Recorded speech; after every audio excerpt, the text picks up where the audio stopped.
का हो यार, का समाचार। नमस्ते नमस्कार, हम बानी आरएस विद्यार्थी। अभी अपने देख रहा बानी भाषा भोजपुरी। अभी खेसारी भैया के गाना रिलीज भइल ह।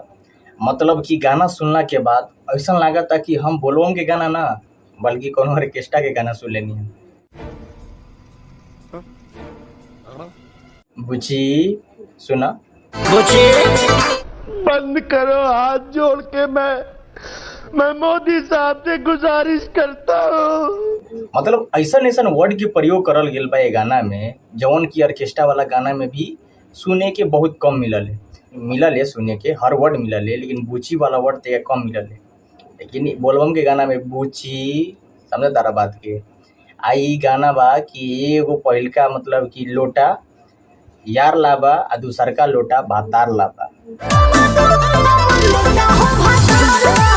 अगर कोई भी कांवरिया बम फीमेल में यानी औरत या लड़की अगर दूगो कांवर लेके जाए न अब देवघर में, तो कोई भी अगर खेसारी के फैन चाहे हमनी के अब देखल जाए तो इहे फील है अंदर से कि ये एगो कांवर यार लाबा एगो कांवर भतार लाबा। बिल्कुल आपने मेरे दिल की बात बता दी।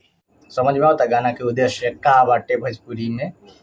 तो ये से बढ़िया बाटे भाई कि बोलबम के गाना ना एकरा के ऑर्केस्ट्रा गाना लिखता, ऑर्केस्ट्रा सॉन्ग लिखता।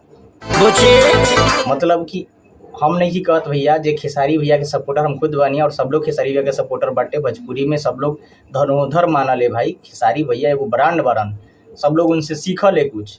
आ जब अगिलका हारवा ऐसे चली तब पिछिलका हारवा कैसे चली, समझ में आई तब बात नहीं के समझ में आई तब फिर से जाके गाना सुन ली अपने सबन, समझ में आ जाए। जे लोग खेसारी भैया के फुल सपोर्टर बाटे नु खुद लिखता कि जा खेसारी भैया साफे नाक कटवा दे भाई। गाना के मतलब गाना कहले आप एक ब्रांड लेवल के सिंगर है, आप एक ब्रांड है भोजपुरी के। आपके पास जब कोई लिरिक्स आता है, गाना आता है, तो उससे आप सुनते हैं पहले, उसके बाद में गाते हैं कि सीधा स्टूडियो में घुस जाते हैं और कहते हैं कि जे भी बाटे गा दे बोल जाई। 10 गो में 20 गो गाना आता होगा, 10-20 गाना आता होगा, तो उसमें से आप एक गाना सेलेक्ट करते हैं कि सब गाने गा देते हैं। महाराज कुछ भी गा दीजिएगा, आपके देख के ना सब लोग सीखता है। छोटा मोटा जो सिंगर है भोजपुरी का, वो आप ही को ना देख के कुछ सीखता है। अब बड़े लोग होकर के आप ऐसे कीजिएगा साफे छोटा, मतलब कि क्या कहें महाराज, घिनवा दिए हैं साफे। ऐसे नहीं होना चाहिए, ठीक है। आप लोग जो कर रहे हैं बिल्कुल गलत है। कि बूची का मतलब क्या होता है, यार भतार। बोलबम के गाना में इतना अश्लील वर्ड देना उचित नहीं है खेसारी भैया, आप मानिए या ना मानिए, ठीक है। बहुत मतलब आपके जो फुल सपोर्टर है वो लोग भी बहुत नाराज है आपसे सविनय निवेदन है कि आप कोई भी गाना गाइए तो गाने से पहले उसको सोचिए, समझिए, विचार कीजिए, वर्ड पे ध्यान दीजिए कि वर्ड का मतलब क्या होता है। बोलबम के गाना है, भोजपुरी गाना नहीं है, लोकगीत नहीं है, ऑर्केस्ट्रा गाना नहीं है कि आप पेल वर्ड डाल दीजिएगा, कुछ भी डाल दीजिएगा। बुची जो वर्ड है उसका शब्द क्या है, बुची होगा नहीं। भतार यार वर्ड है उसका शब्द क्या होगा, भतारे यार होगा नहीं। उसका भी भक्तिमय शब्द बना दीजिएगा, नहीं ना बनेगा। सोच समझ के गाया कीजिए, और कुछ नहीं कहेंगे भाई, ठीक है।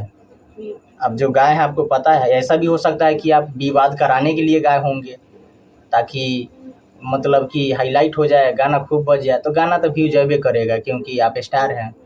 लेकिन छोड़िए, हम क्या कहें, ज़्यादा बोल देंगे तो कुछ लोग बुरा मान जाएंगे। यहाँ तक वीडियो देखे हैं और इस चैनल पे नया है तो सब्सक्राइब कर लीजिए। फिर मिलते हैं आप सभी से नेक्स्ट वीडियो में, तब तक के लिए बहुत बहुत धन्यवाद।